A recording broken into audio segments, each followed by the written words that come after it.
ഇത് ഞങ്ങളവിടുത്തെ പാർക്കാണ് കേട്ടോ. കണ്ടോക്കി. ഹായ് ഫ്രണ്ട്സ്, ഇത് ഞങ്ങളവിടുത്തെ പാർക്കാണ്. ഞങ്ങളവിടുത്തെ പാർക്കാണ്, കണ്ടോളി.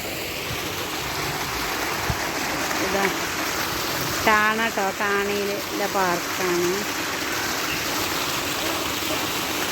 ഇതിലൊക്കെ കുളിക്കേണ്ട ആൾക്കാർക്ക് കയ്യിൽ കുളിക്കുക, അതിൽ വന്ന് ചാടുക. ഇത് വന്നുകൊണ്ട് ഇതിലേക്ക് ചാടുക.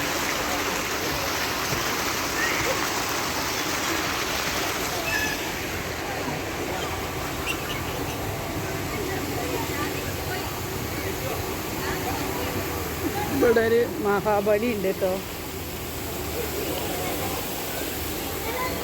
മഹാബലിനെ കണ്ടോ? മഹാബലി. ഇതൊരു പാർക്ക് വന്നിക്കണത് ഞങ്ങൾ കണ്ടിട്ടില്ല, അതിൽ കയറിയിട്ടില്ല. അത് അപ്പോഴൊന്ന് ജസ്റ്റ് ഒന്ന് വന്ന് നോക്കാം കേട്ടോ. ഇവിടെയൊക്കെ പാർക്ക്